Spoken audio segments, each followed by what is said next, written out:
اب یہ غور سے نکلتے ہوں گے، مدینہ منورہ یثرب جو بیماریوں کا گھر تھا سر، اس میں پہنچے۔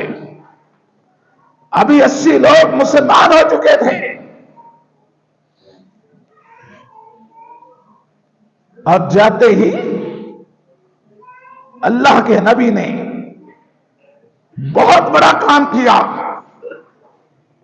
کہ مدینہ منورہ کے سارے قبائل کو اکٹھا کیا، اور یہودی قبیلوں کو بھی اس میٹنگ میں دعوت دی،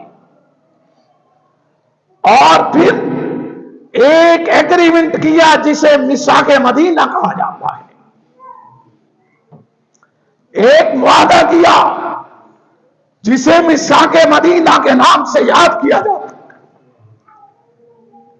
جس کی غالباً 54 شکیں ہیں۔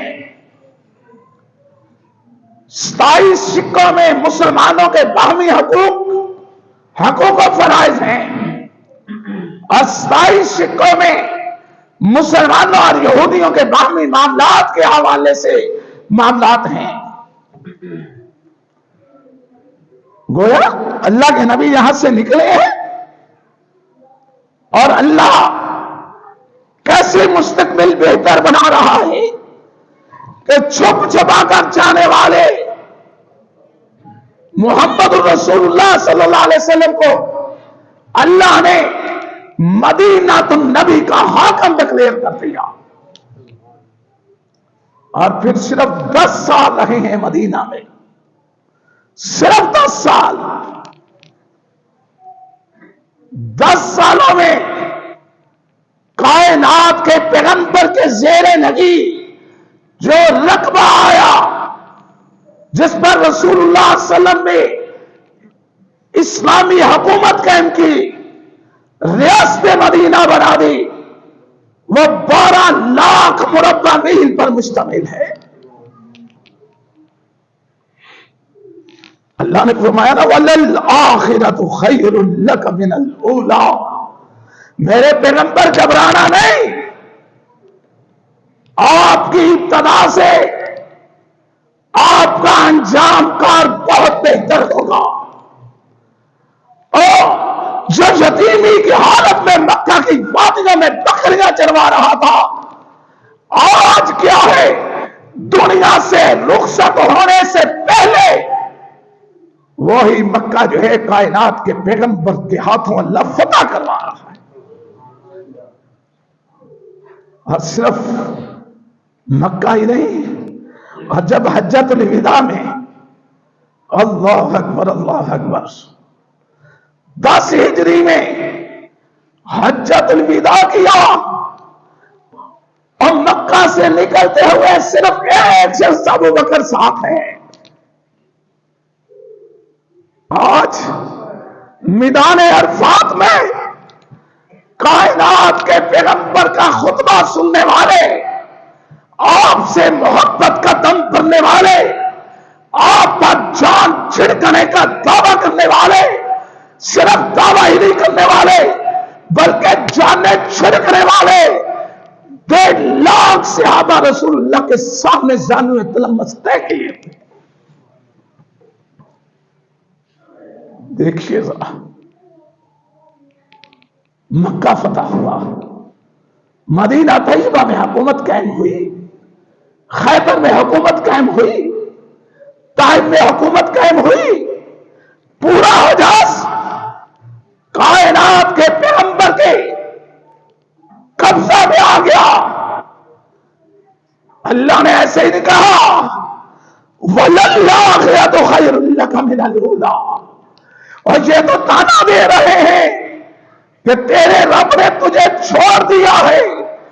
رب کیا اعلان کر رہا ہے، مَا وَدَّعَكَ رَبُّكَ وَمَا قَلَىٰ، میرے پیغمبر نہ میں نے آپ کو چھوڑا ہے، نہ ساری دنیا کی زندگی میں اور آخرت کی زندگی میں چھوڑوں گا، اور نہ ہی میں آپ سے ناراض ہوا ہوں، بیزار ہوا ہوں، اور نہ ہی دنیا آخرت میں آپ سے ناراض ہوں گا۔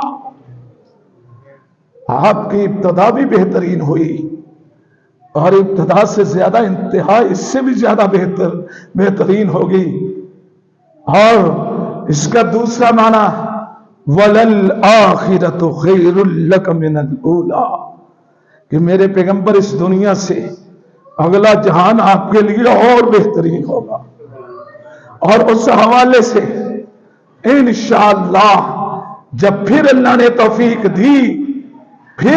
توفیق دی تو آئندہ خطبہ جمعۃ المبارک میں اسی موضوع کو آگے لے کر چلیں گے. اور پھر ابھی مزید تشریح کروں گا کہ دنیا میں اور کیا انعامات اللہ نے دیے اور آخرت میں اللہ کیا انعامات دے گا.